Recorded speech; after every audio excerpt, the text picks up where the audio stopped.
गिनती किया जाए तो 20 से ऊपर कैमरा लगा होगा ना जी। अब इसमें हमको 2-4 को कैमरा वाले का नाम जोड़ रखे हैं, खाली उनको ढूंढ ले हम बस। सही सही बता रहे भैया, 2-4 को ऐसा कैमरा वाले हैं, कुछ ना भी हुआ रहता तो उसको बुरा चढ़ा देते हैं ये लोग। अब बहुत ये गलत बात है।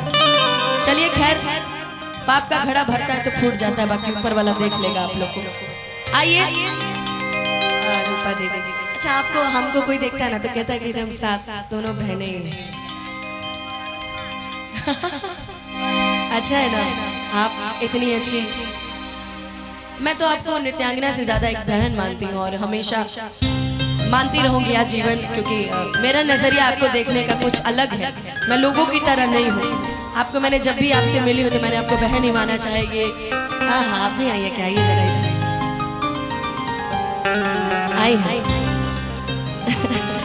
वाह, चाहे ये लोग हो, इन लोगों से पूछिए, इन लोगों से यार आना तो जीवन जीवन भर का है। क्या जी जी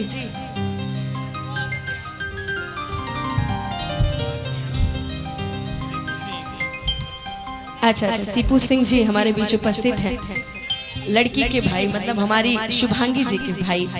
आइए, एक लड़की के नया नया बियाह, जैसे अभी अभी भइल है छोटी जी के डिवोर्स हो गए ना, बियाह कैले रोली आज से 3-4 महीना पहले। काथी से पता ना, हमारा नाम नहीं खिया, कुछ नाम रहे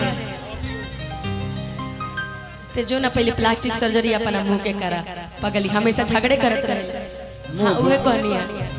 एगो लड़की के नया नया बियाह, जानती है रूपा दीदी, आजकल अगर कोनो गोरहर मेहरारू के करिया मर्द अगर मिल जाओ, करिया मर्द, तो कहले कि चला अच्छा कुछ ना हो, भाग्य में लिखल रहे, चाहे मर्द कैसन हो हवे तो हमार। वो गाना ना सुने बड़ू कि है मेरी सांसों में मेरे पिया, मैंने पिया से वचन है लिया, जन्म जन्म तक साथ रहेंगे, सुख चाहे दुख हो मिलके सहेंगे। लेकिन अगर कोनो करिया मरद के अगर हर मेहरारू मिल जाओ तो पूछो मत, गांव के चौपाल से लेकर हर घर के एक लड़का के पता चल जाए कि पता बा कलुआ के मेहरारू, कलुआ के मेहरारू इतना सुंदर, इतना, जैसे हमारे पंकज भैया को देख लीजिए, हमारे पंकज भैया को देख लीजिए, ये जैसे हैं भाभी है इनमें हैं करोड़ों गुना भाभी अच्छी है, लेकिन मिल गया क्या करिएगा, भाग्य की बात है। अरे ये घरे दलाल हो गए। ऐसे हमारे बवाल छोड़ा नाम को रील्स डाल ले रही, जायद आबादी बताई। हमारे विशु जी देखिए कितने स्मार्ट है, इनके लिए हम कोई ढूंढ के लाएंगे, हूर परी अप्सरा बोल नहीं सकते। ऐसे ही एगो लड़का नया नया बिया, अगर लड़का मिल जाकर सुंदर मेहरारू कि गोरिया चांद के आजोरिया नियन गोर बाड़ू हो, ताहर जोड़ केहू नहीं बेजोड़ बड़ू। लेकिन लड़का नया नया बियाह करके लाइबा, कहता कि हमार तनी पल्लू उल्लू डाल लेते तो निमन रह दीदी, भसुर असुर सब बैठल बड़े। मान लीजिए आपका शादी हम विशु जी से करा दें, मान लीजिए करा दीजिए। अभी तक ये कुछ दिन पहले तक जूली जी से इनका शादी होने वाला था, अभी आपसे कराते हैं दोनों आदमी। ठीक कि बड़ा नीक लागेला बलम जी के बोलिया, कि जब से ले गइल बड़े आपन घर डोली, कि बन के हमरा जैसन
बहुत आशीर्वाद पुरस्कार रहुआ के हो सज के से जरिया पा चौब गोरी बैठली रही रही देगिया के आपन दे बैठे हो रही रही देगिया के आपन दे बैठे। प्लीज बाबा हमरा बाग भैया के अंदाज सज के से जरिया जब गोरी बैठली रही रही देविया के आपन से बैठली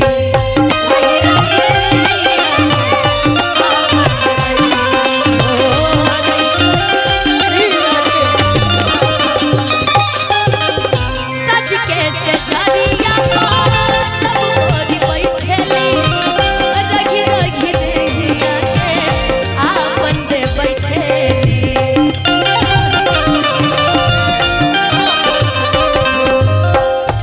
बाटे जुल्म जवानी जो मेरी रूह को चैन दे प्यार दे वो खुशी बन गए हो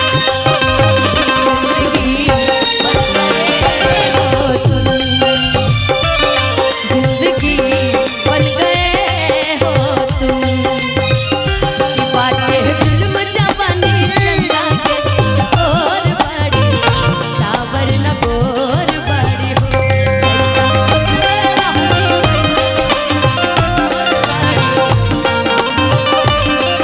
थोड़े छर हर पातर मोटे थोड़े थोड़े